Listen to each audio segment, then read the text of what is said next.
Alright everybody, welcome back to the Gaming Byte. So we have a few things to go over, and then we'll go over into the bigger topic of GameStop. So, first of all, it's Mario Day today, and Lego and Mario seem to be teaming up for a new Lego set, which I'm really excited for. I love Legos, I love Mario, I want an official, actual big giant set, and as you can see, something's coming.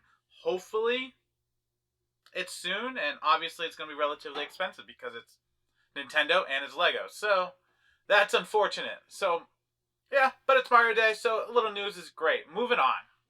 Xbox, with GTC being postponed, is going to release their own little video schedule thing for next week about the Xbox Series X. So that's kind of nice. They have a list on their Twitter account showing everything that they're going to be showing from day in, day out. So hopefully now we'll get some good Xbox Series X news and have a more detail of what it's going to be. And then maybe soon PlayStation will do something similar. It's kind of weird that they haven't announced anything yet. I think either they're worried that they're way less powerful, which I don't think matters too much, or their killer features aren't anything special compared to what the Xbox is going to be. So they don't really want to release anything. Yeah, hopefully it comes out soon. Alright, and the big news. Reggie. Apparently, he's ready to get back to work, and he's going to be going in with GameStop. Can this save GameStop? Probably not. It's cool that he's going to be there. I mean, I love the idea of GameStop. I just don't love the way they execute their stores. So let's kind of go into what I feel would be the best GameStop experience for me. So what I would like to see happen: less stores. I don't mean get rid of employees. I mean less stores. Have more employees at one location. So as a customer, when I go in there, there's people to help you. There isn't long lines to buy a video game. I shouldn't be having to wait 20 minutes to buy the game that I've already picked out. I could go to Best Buy, walk in, walk back out with a brand new game, which, that's what GameStop is. They're still kind of a new retailer who sells used and trades in as well.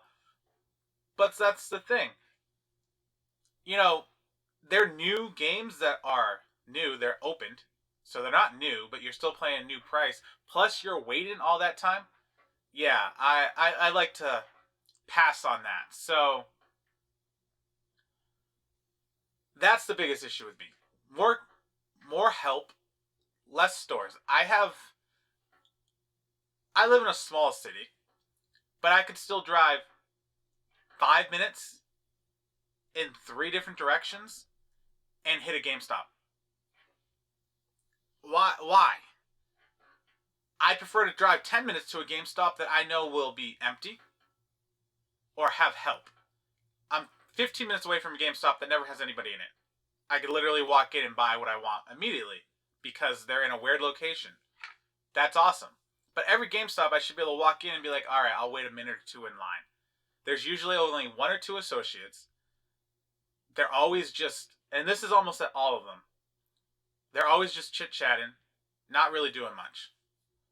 And when they are talking to the customer, they want to sell you this. How many people go to a store and want to just be up-talked, upselled? I get it. I used to work in sales. But you know when it's time to give up and sell the product to the customer. I don't know how many pre-orders I've had to turn down in a single conversation. Oh, is there any games you want to pre-order? No. Oh, what? Well, this game's coming out. No. Oh, what about the? No. I said no 2 other times. It's like, come on, GameStop. Look at your customers. Talk to them. You can kind of get a feeling of the person by talking with them, how interested they are in buying stuff.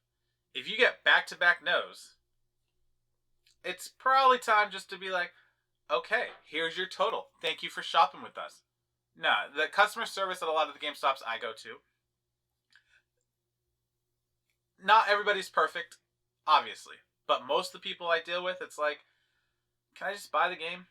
I've literally been waiting in line for 20 minutes. I'm not in the mood to be upsold. I'm in the mood to be, hey, scan, money, out. So the first thing I would do, close down a couple stores, make one store with enough employees to help everybody, to have 3 or 4 cashiers open, not just one. Not just 2, but one's doing trade-ins so they don't count. That'd be my first step. My next step is get them off of trying to upsell all the time. I know they make more money off of that, but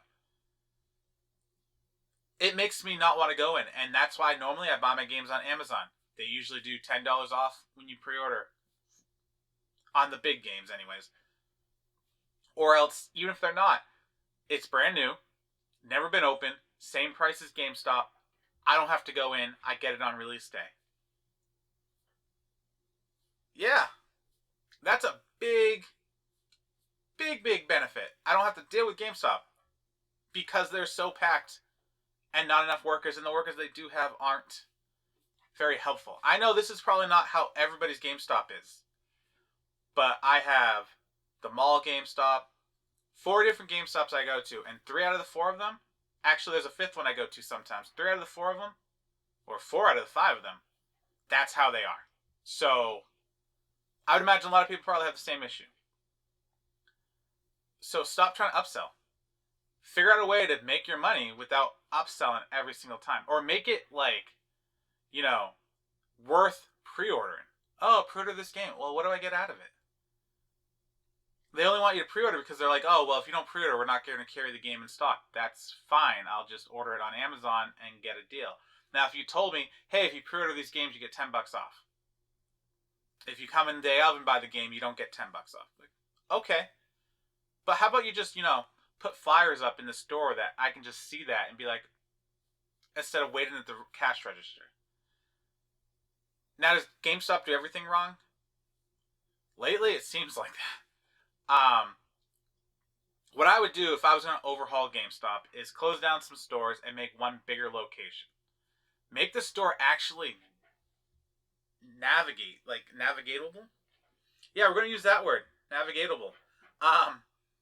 When I walk in some GameStops, it's like you're trying to huddle between aisles. And when you want to look at something, you're like, oh yeah, that's cool down there. You can barely look. And if you try to look, you're bumping the next aisle. And hopefully no one's trying to walk past you at the same time, because it's like, yes.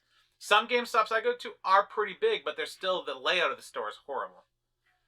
So I think they need to redo their layout, make it look nice and appealing to come into. The next thing I would do is maybe give incentives to have people return new games within the first week of their release. So that way if people come in, you can sell them used games, which you make more money off of.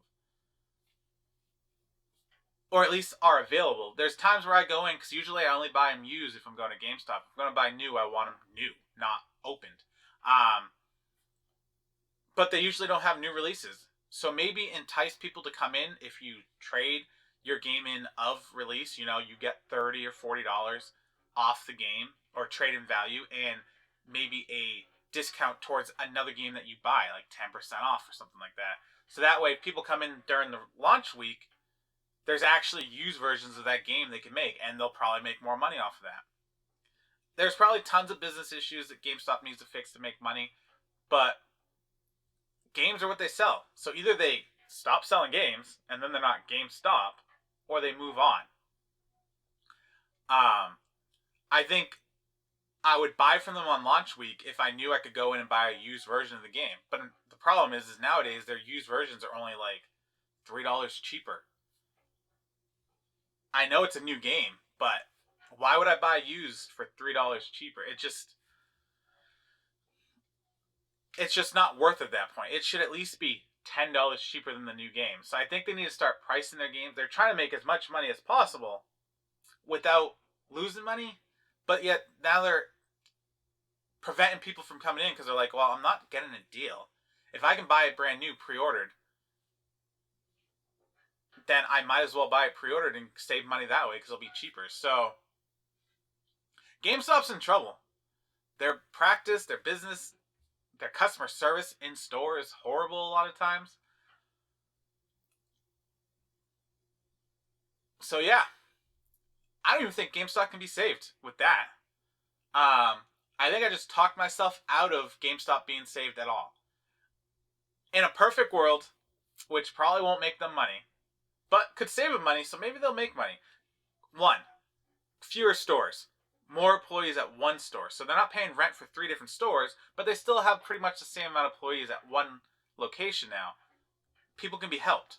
Train your staff to actually be customer focused and not sales focused.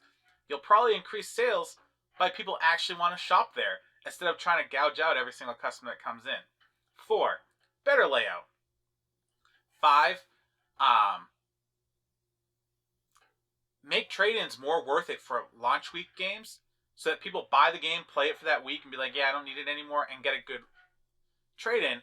And then people who come in, new trade-ins should be cheap. New used games should be cheaper than a new game. Not, oh, well, it's $5 cheaper. Yeah, I can pretty much get that new $5 cheaper. A new used game shouldn't be any more than $50. And then if you're a pro member, $45. I'd pay $45 for a used new game. Yeah, do they lose some value off of that?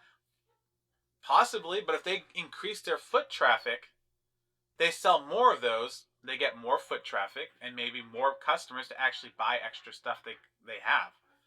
Less junk. That would be the other thing. I know they make a lot of money off of the merchandise, but I think maybe they need to go less junk and more quality merchandise. Because you walk in there and there's always like bins of clearance stuff because no one wants it. There are some cool stuff in there, but I think maybe they need to focus on higher quality good stuff and less junk. Anything else I could add for GameStop? No, they just got to fix their trade-in values, get more people to trade in earlier so that new games are available for trade-in, for buying used. Better trade-in value for those newer games, at least in the first week. Say, hey, if you bring this back in the first 72 hours of release, and if they've done something like this or had something like this, let me know, because I've been on their website and I never see that as a feature. They need to make it aware that, so, you know, someone that comes in that week, hey, buy it used. You know, now they make $15 off the game because maybe they sell it for $45, they bought it for $30, or maybe they sell it for $50 because they bought it for $40 to entice people to come in that week to trade in the game. And just increase their foot traffic by having customer focus. Not, hey, you got to sell this, and this. And all they're focused on is like, hey, can I get this from you? I don't know. So, that's the Gaming Byte. Can Reggie save GameStop? I think I talked myself out of it. Unless they do something intriguing and do save GameStop, it probably won't look nothing like GameStop of today. Their future may be in strictly used games only and bringing back the retroness of video games and being a retro-only store.